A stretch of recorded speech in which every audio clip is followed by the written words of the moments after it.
I want you to describe your work or studies for me first.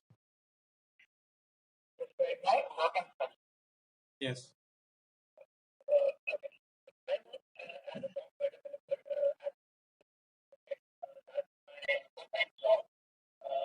Being from a science and computer science background,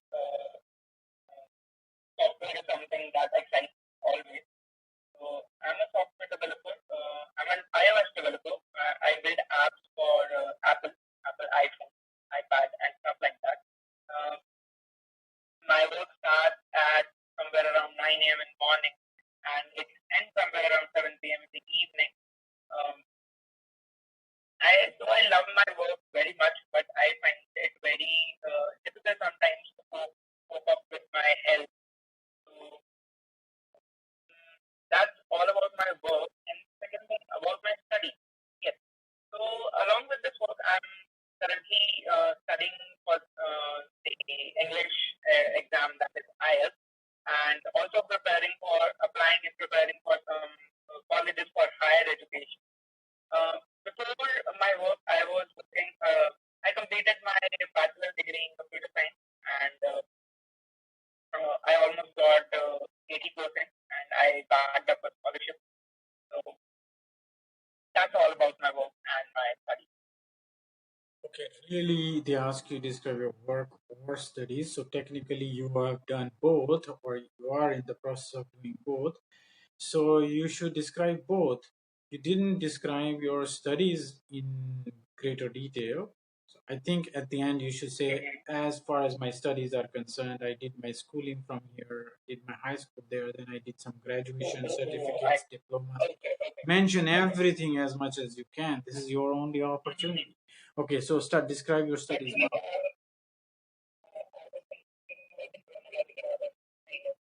Yeah. Okay, so describe your studies now.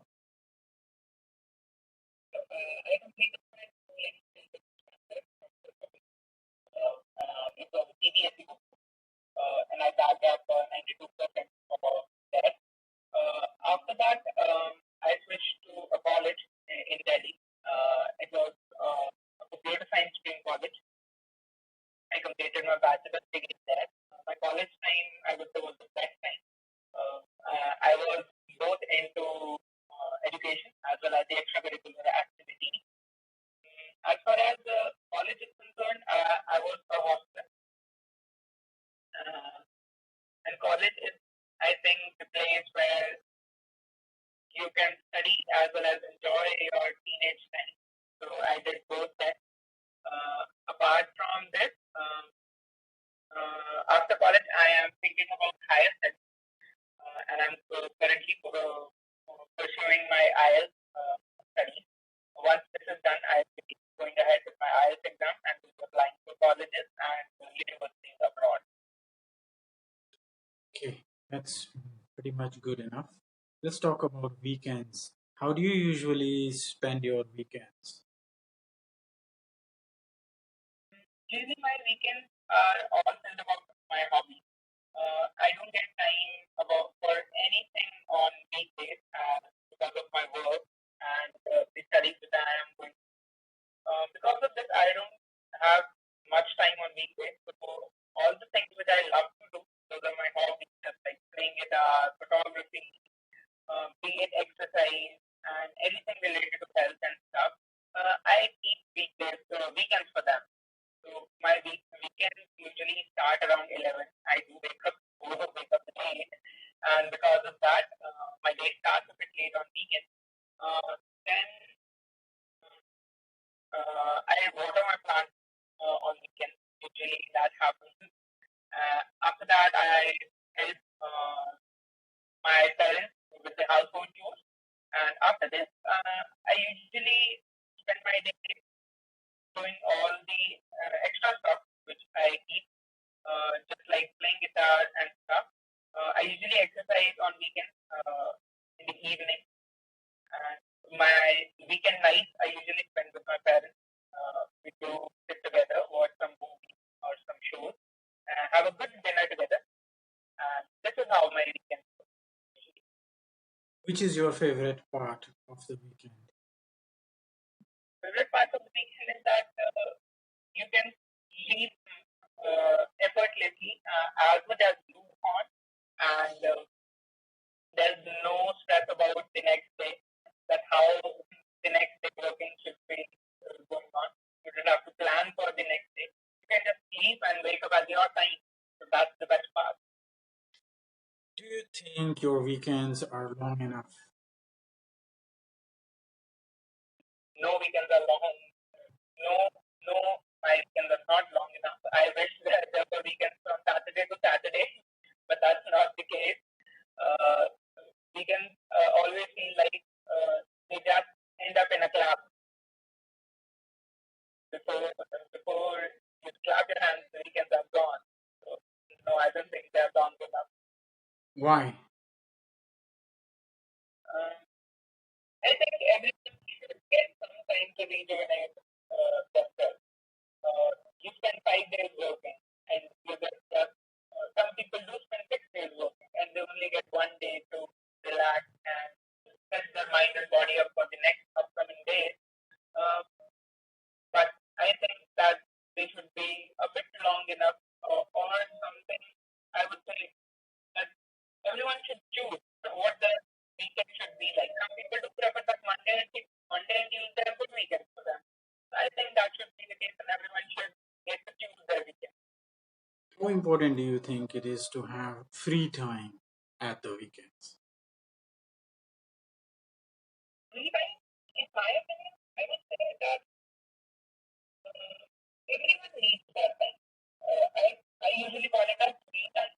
That I won't be near to any gadget, any laptop, any call. I can be away from that. Uh, we spend most of our time sitting on a chair, working every day. But that alone time, that free time, uh, is something that gives you the push, or I would say the head start, so that you can prepare your mind for the upcoming day. Right, let's go on to task two. You're going to describe someone you know who does something well. You should say who this person is, how you know this person, what they do well, and explain why you think this person is so good at doing this. I'm going to show it to you on the screen. Uh,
I'm ready.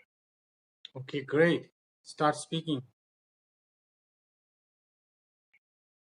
There's so many persons whom I know who have done a lot of good things in their time of life.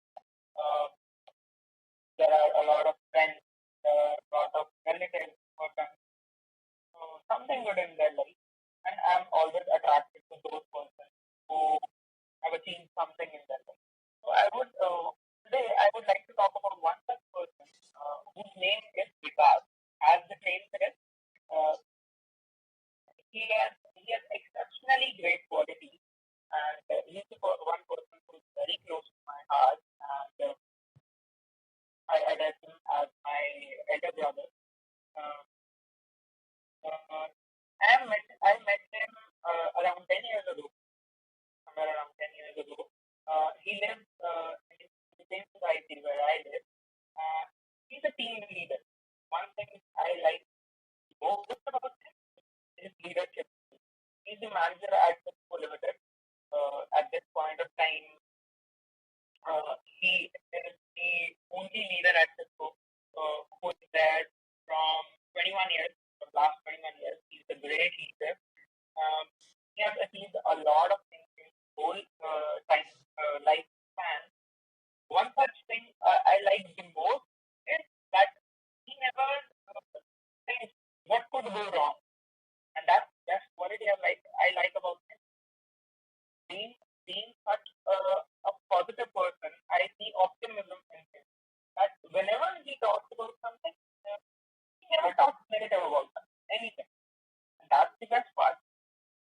In simple language, he's a true gentleman, I would say. Uh, Other things which I like about him is the good communication. No one can ever get bored talking to him. You just sit in front of him and you just start speaking by yourself. And that's the best part about him. Um, uh, Other than this, there are a few other qualities as well. Just like he's a good runner. Last weekend we completed two full marathons. So he's a good runner as well. One day I saw him reading a book at 6 a.m. in the morning. So he's a good reader. He always has his book in his hand and he loves to read as well. One thing uh, he is doing very good, in my opinion, is because of the knowledge. He's doing everything because he has knowledge. He has that thing in himself that he can make anyone be proud of anything. Even if that's the minimalistic thing, he'll make you happy about it. That's the one person I look upon. Okay, cool. That was, you can say, well over 2 minutes. So as you can see, today you have managed to reach 2 minutes. Like I said, within a week you will be there. So you are there. That's good enough. And most importantly, you are not making any grammatical mistakes, which is great. We can work on other things like lexical resources and other things. So keep it that way. You make my life I, much more easier. Yeah, I used to read the very good. Gentlemen, I used to yeah. So you're gonna get that PDF. You're gonna use that also next time. Then you will have plenty to choose from. Those you know, you automatically choose them right away. Okay, and it's important that you use them in front of me so that your brain knows, yeah, I am on the right track. Because anything you speak wrong, I will immediately point it out later on that you used it incorrectly. If I don't point it out, it means it's correct. So you are good to go. You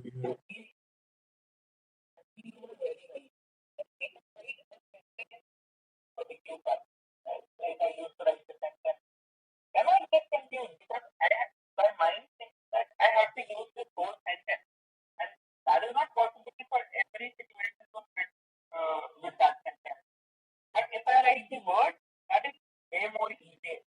definitely, definitely, Like, for example, if I say, he's a gentleman. But if I begin the word gentleman, I can say, I don't know. yeah, yeah. Yeah. So I wanted to add, this is for task one as well as task two. That let's suppose there's a number written there. Let's suppose it's written that salary of a person is 40,000. So should we write in numeral 40,000 or in words 40,000? FORTY. Yeah, that's a pretty good question, but it's standard grammar in our English. Okay, if the number is the first part of your sentence, that is the beginning of the sentence, you know what happens in the beginning of the sentence? We capitalize the letter. Yes, right? So if there is a number instead of capitalization of the letter, you are required to type it in words, write it in words rather. Okay, if it is, if you're beginning your sentence with 40,000, it will have to come as FORTY, 40,000, etc. in words. If it's not in the beginning of the sentence and you're using it anywhere else in the sentence, then you can write it either numerically or alphabetically as you prefer at the time of writing. Okay?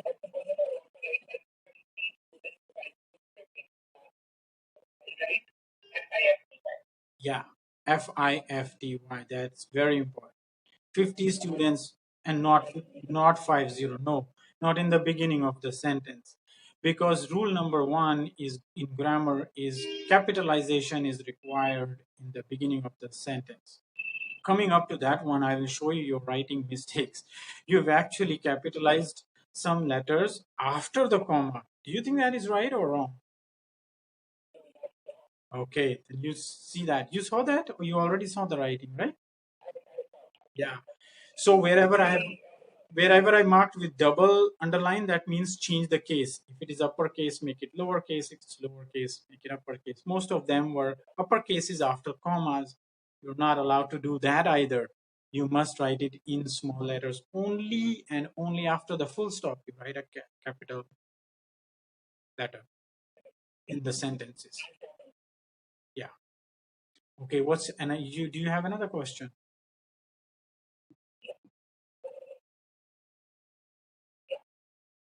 There's a word,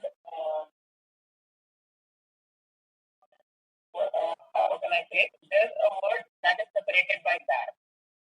Any word, Like part time. part.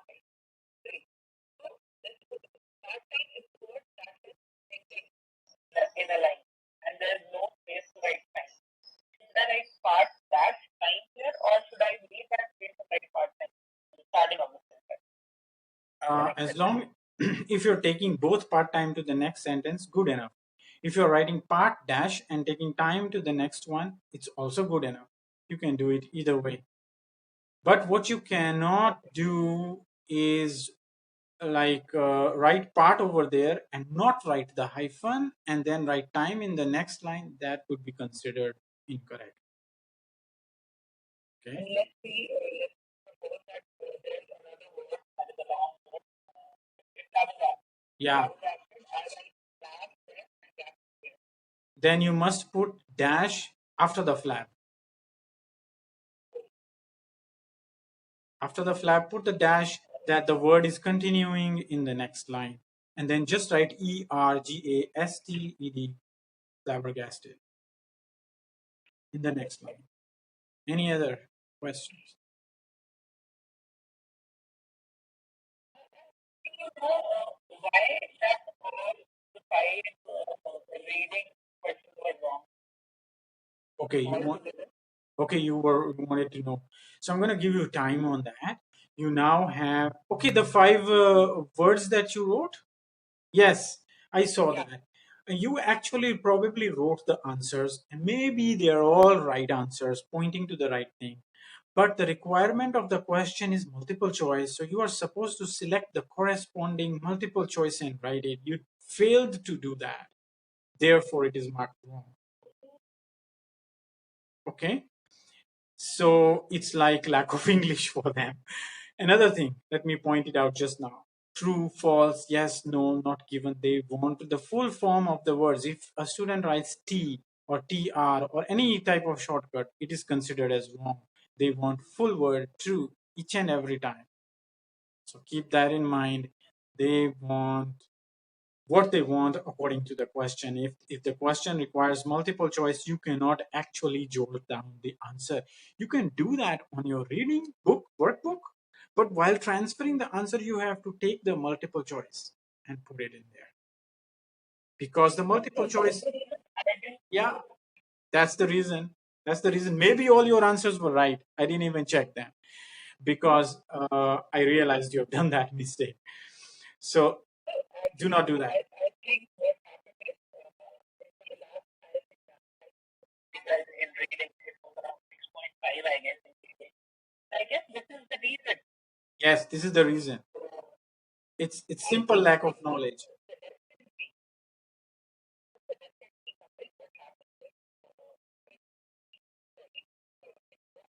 People might know just like that.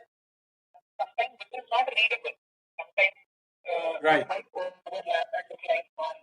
Right. Sometimes it will look like three.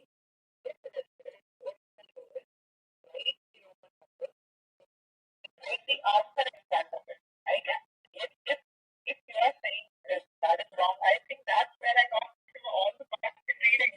Yeah. In fact, don't even write the answer. They know what multiple choice means. So if you wrote B, B is sufficient. Do not write the answer associated with B. It is not required.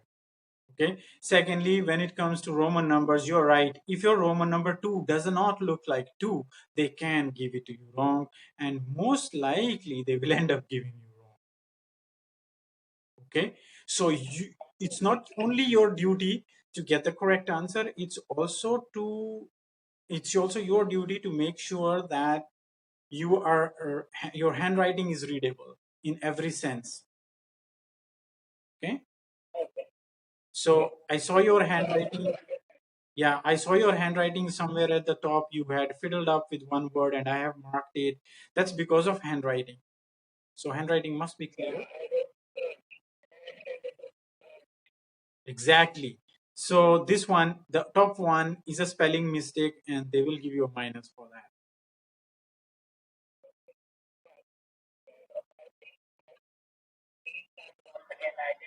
Yeah, I knew it. I knew it that you know the spelling of that, but I said, well, it's a mistake. He can't write in a hurry. This is his only test. And why is he hurrying? Why is he not paying attention? We can't let it go. Basically, we can't let any mistake go. So that is counted as a mistake. Okay. It will still be counted as a mistake if you later on, in a few lines down, wrote the search word correctly with correct spelling. It will still be counted, the first one will still be counted as a mistake. Even though the examiner can then himself think, oh my God, he's able to write the correct spelling because he has written it later, but for some reason he missed it there. So he may be a little bit more lenient towards marking, but not entirely. He can still minus complete mark for it.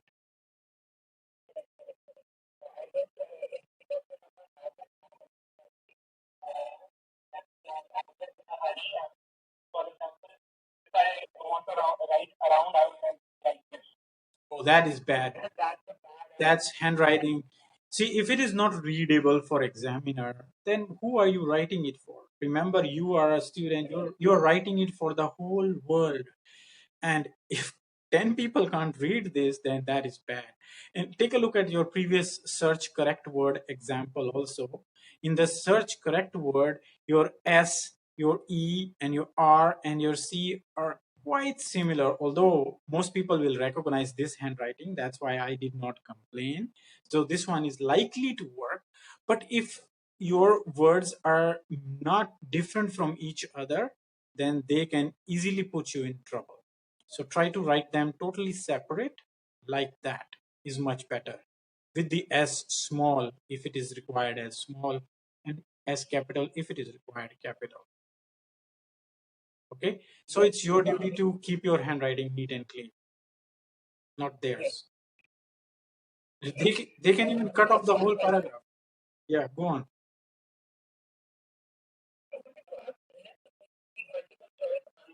A, B, or C.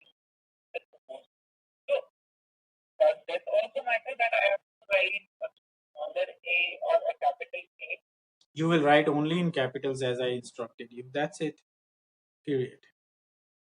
Okay. This way, you don't have to worry about the capitalization rule in your reading and listening answers. You only have to worry about the capitalization rules in the writing.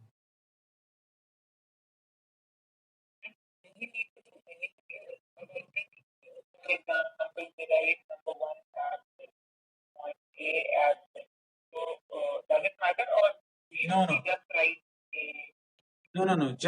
Just write the first one, which is right, like the capital A one. This one here is the right one.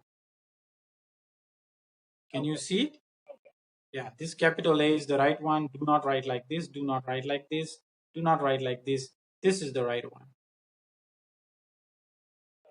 Everything in caps. For only for reading and listening, huh?